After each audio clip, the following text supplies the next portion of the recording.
তখন cash flow স্টেটমেন্টের একদম প্রথমে লিখি হচ্ছে আমরা ওপেনিং ক্যাশ ব্যালেন্স, আর মাঝখানে লিখি তিনটা অ্যাক্টিভিটি, আর একদম সবার শেষে লিখি ক্লোজিং ক্যাশ ব্যালেন্স। তার মানে ওপেনিং ক্যাশ ব্যালেন্স এবং ক্লোজিং ক্যাশ ব্যালেন্স সরাসরি ক্যাশ ফ্লোতে যায়, কোনো অপারেটিং অ্যাক্টিভিটিস এর মধ্যে যায় না, সেই জন্য আনবো না। কি বলছি বুঝতে পেরেছো? এটা হ্যাঁ সেটা কিন্তু তুমি আমার কথাটা বুঝতে পারোনি? তাহলে সেটা তো এখানে তো আমরা অপারেটিং এক্সপেন্সের কিছু করছি না, এখানে তো আমরা এটা তো ক্যাশ ফ্লোই করছি আমরা। ক্যাশ ফ্লো তুমি একটু কোশ্চেনটা পড়ে দেখো, ওখানে বলেছে ক্যাশ ফ্রম অপারেটিং অ্যাক্টিভিটিস বলেছে, দেখো কোশ্চেনটা পড়ে। হ্যাঁ sir, cash from operating activities. Prepare the net cash provided by operating activities section of the Joy Company's statement of cash flows. Statement of cash flow মধ্যে শুধুমাত্র অপারেটিং অ্যাক্টিভিটি সেকশনটা আমরা করছি। ওপেনিং ক্যাশ এবং ক্লোজিং ক্যাশটা কোনো activities এর মধ্যে যায় না। ওপেনিং ক্যাশ এবং ক্লোজিং ক্যাশটা, ওপেনিংটা ক্যাশ ফ্লো শুরুতে থাকে, ক্লোজিংটা ক্যাশ ফ্লো শেষে থাকে, মাঝখানে থাকে তিনটা অ্যাক্টিভিটিস। সেই তিনটা অ্যাক্টিভিটিস এর একটা অ্যাক্টিভিটিস হচ্ছে অপারেটিং অ্যাক্টিভিটিস। আমরা এখন সেই অ্যাক্টিভিটিসটা করছি, সেই জন্য আমরা ও ক্যাশটা আনবো না। তুমি কি বুঝছো আমার কথা? ও হ্যাঁ হ্যাঁ স্যার, এবার এখন কিন্তু যখন পুরো অঙ্কটা করব তখন আসবে, তখন ক্যাশ ফ্লো করার সময় আসবে। এখন আমি অপারেটিং অ্যাক্টিভিটিসটা করছি। তো এখন আমাদের দরকার হচ্ছে ডিক্রিজ অফ কারেন্ট অ্যাসেট। তো অ্যাকাউন্টস রিসিভেবলটা দেখো, এটা কিন্তু ইনক্রিজ করে গেছে, ডিক্রিজ করেন। এক মিনিট, আমি ফোনটা একটু ধরে নিই। হ্যাঁ হায়দার ভাই, আসসালামু আলাইকুম। আচ্ছা আছি, আলহামদুলিল্লাহ ভালো আছি। ঢাকায় কয়েকদিনের 2 দিনের জন্য আসছিলাম, একটা ইন্স্যুরেন্সের একটা কাজ ছিল, তো এটা শেষ করার জন্য। হ্যাঁ হ্যাঁ হ্যাঁ, চলে আসছি খুলনায়। হ্যাঁ, আমি আবার এই 27-28 তারিখের দিকে আসবো, যে 30 তারিখে স্কুল কলেজ খুলে যাবে। তো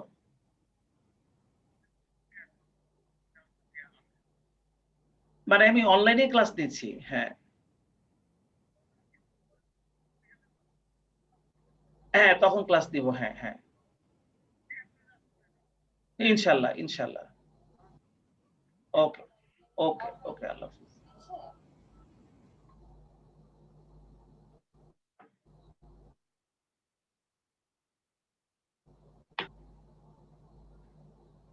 তো এরপর দেখো ইনভেন্টরিটা, এই ইনভেন্টরিটা আমাদের 2011-তে ছিল 1,25,000, কিন্তু 2012-তে হয়ে গেছে 98,000। তাহলে আমাদের ইনভেন্টরিটা কিন্তু 27,000 টাকা ডিক্রিজ করেছে। তাহলে আমরা এটা লিখবো, তাহলে চলো আমরা লিখে ফেলি।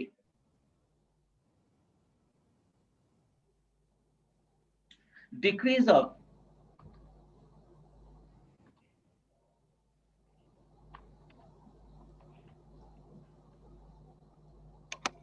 ডিক্রিজ অফ শেয়ার করেন। ও আচ্ছা,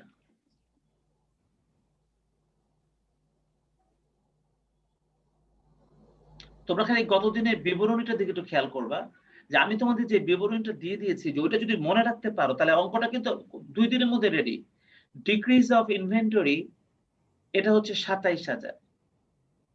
আর কোন কারেন্ট অ্যাসেট ডিক্রিজ করেছে কিনা একটু দেখো।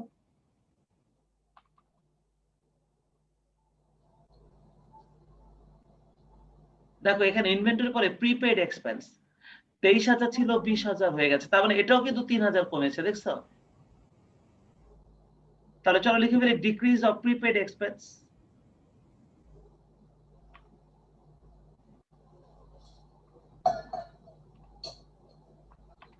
Decrease of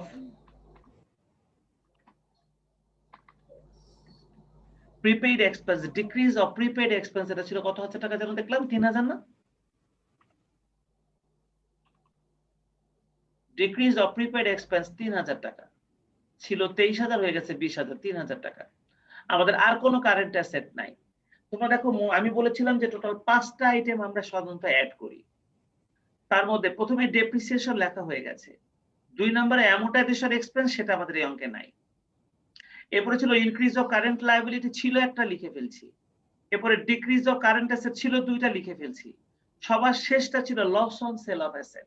loss on sale of অ্যাসেটটা সাধারণত ইনকাম স্টেটমেন্টে থাকে। যদি ইনকাম স্টেটমেন্ট না থাকে তাহলে অ্যাডজাস্টমেন্টে থাকে। আমাদের এখানে অ্যাডজাস্টমেন্টে মাত্র দুটো আইটেমই ওনারা দিয়েছে, আর কিছু দেয়নি। তার মানে loss on sale of asset আমাদের এই অঙ্কে নাই। তার মানে অ্যাড করার মতো আর কোনো ঘটনা আমাদের এই অঙ্কে নাই। তাহলে এই কয়টা আইটেমই এখন আমাদেরকে অ্যাড করতে হবে। তাহলে চলো এদেরকে আমরা এখন অ্যাড করে এটাকে আমি 2 নম্বর কলামে নিয়ে যাই। সবগুলা যোগ করলে দেখো তো যোগফলটা কত হয়।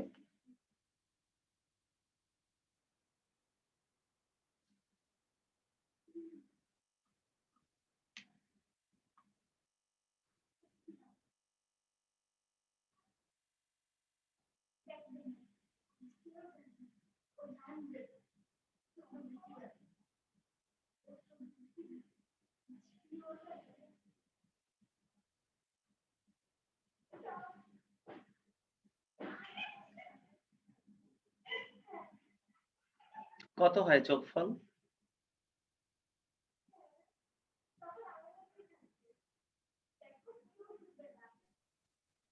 ৳৬৮,০০০। তাহলে ৬৮,০০০। তাহলে ৬৮,০০০ আর ২৯,০০০ যদি যোগ করে দেই, তাহলে আমাদের টোটাল যোগফলটা কত আসে দেখো। যেহেতু একটা নির্দিষ্ট ফরম্যাটে অঙ্কটা করতে হয় আর ফরম্যাটটা শুধু মনে রাখতে হয়, তাহলে ক্যাশ ফ্লো স্টেটমেন্ট কিন্তু তোমাদের শিখতে বেশি সময় লাগবে না এবং কষ্টও হবে না। চলো আমরা এই দুটোকে এখন যোগ করে দেই। ৯৭,০০০। তাহলে ৯৭,০০০ টাকা হচ্ছে আপাতত মোট যোগফল। এবার লেস করার সময় আমি বলেছিলাম আমরা ডেপ্রিসিয়েশন আর অ্যামortization ছাড়া নিচে যে 3 ধরনের আইটেম আমরা এড করেছি, এদের বিপরীত 3টা আইটেম লেস হয়। এদের বিপরীত 3টা আইটেম লেস হয়। যেমন ইনক্রিজ অফ কারেন্ট লায়াবিলিটি আমরা এড করেছি, তাহলে আমরা decrease of current liability less করব। চলো দেখি কারেন্ট লায়াবিলিটির মধ্যে ডিক্রিজ করেছে এমন কোনটা আছে কিনা। এক্সপেন্স পেয়েবল ৯,০০০ থেকে ১৯,০০০ এটা বেড়েছিল, কিন্তু ইন্টারেস্ট পেবল ৫,০০০ থেকে ৩,০০০ ২,০০০ কমে গেছে, দেখছো? তাহলে ডিক্রিজ অফ ইন্টারেস্ট পেয়েবল ২,০০০ এটা লিখে দিব। ডিক্রিজ অফ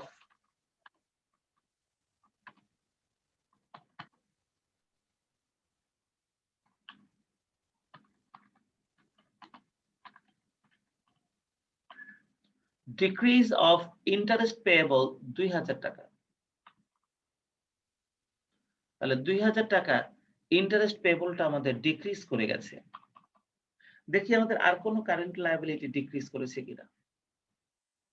দেখো অ্যাকাউন্টস পেয়েবলটাও কারেন্ট লায়াবিলিটি ১,০৬,০০০ থেকে ১,০০,০০০ হয়ে গেছে, তাহলে সেটাও কিন্তু ৬,০০০ কমে গেছে। তাহলে চলো লিখে ফেলি decrease of accounts payable.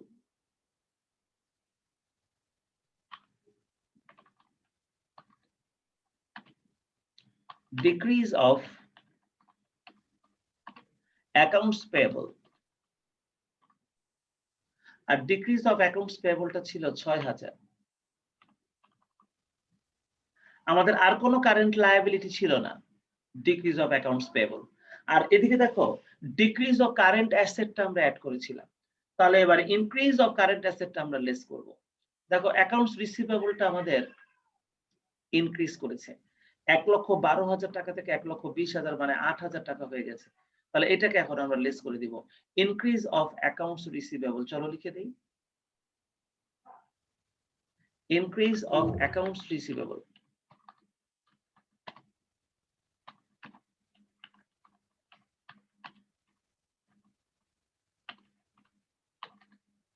Increase of accounts receivable ৮,০০০ টাকা আমাদের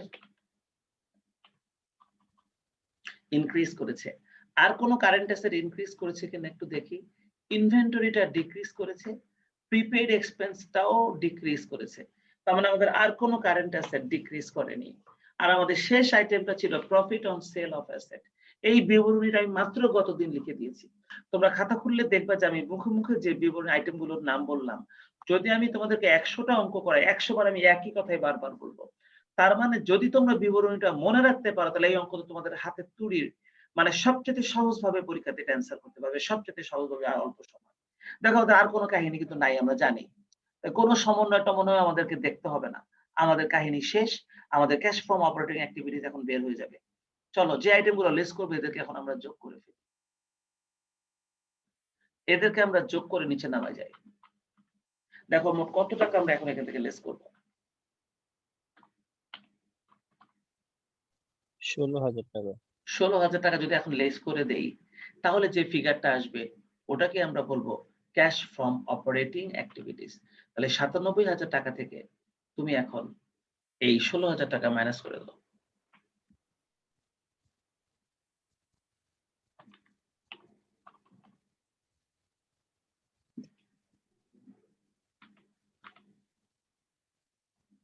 তাহলে 81,000 টাকাকে আমরা বলবো cash from operating activities. Cash from operating activities 81,000 টাকা। আমরা এই শীটের মধ্যে যেমন ক্যাশ ফ্লোর অঙ্ক করলাম, একটা পেলাম, আমরা কিন্তু ক্যাশ ফ্লোর জন্য আমি আলাদা একটা শীট তোমাদেরকে দিয়েছি। ক্যাশ ফ্লোর জন্য কিন্তু তোমাদেরকে একটা আলাদা শীট আমি দিয়েছি, সেখান থেকেও আমরা ক্যাশ ফ্লোর অঙ্ক করতে পারবো।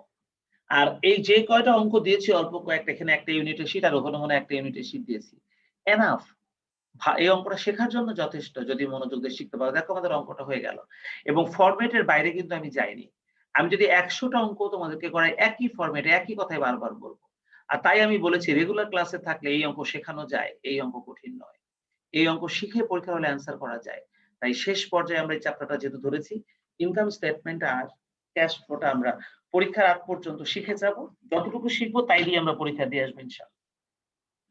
হয়েছে মাসুদ? তো তাহলে আজকে আমরা এই পর্যন্ত আলোচনা করি, কারণ আরেকটা অঙ্ক করার টাইম বোধহয় আজকে আমরা পাবো না।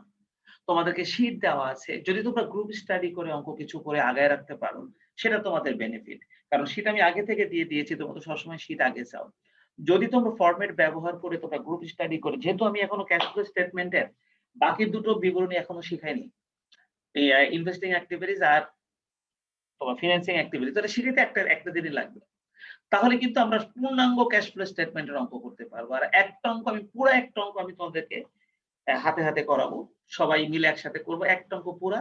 ওই ক্লাসে সম্ভবত সোমবারের ক্লাসে আমরা করতে পারবো, অথবা মঙ্গলবারের ক্লাস। তাহলে দেখবা যে পর থেকে তোমরা নিজের অঙ্কটা করতে পারবে। তো এই হচ্ছে আমাদের আলোচনা। দেখলা তো নূরে আলম, কি মনে হয় পারা যাবে না এই অঙ্কটা? ইনশাআল্লাহ স্যার। এটা পারা যাবে তো না? সহজ সহজ লাগতেছে না একটু? জি স্যার, জি স্যার। হ্যাঁ পারবা, আমি জানি এটা পারবা। তো ঠিক আছে সত্যরঞ্জন, তোমরা চেষ্টা করো, পরীক্ষা তো কাছে আসলো তাই না? এবার কিন্তু পরীক্ষা ভালো দিতে হবে, বুঝছো? জি স্যার। তো ঠিক আছে আমি রাখি, তোমরা পড়ালেখা করো, বিদায় নেই, আল্লাহ হাফেজ।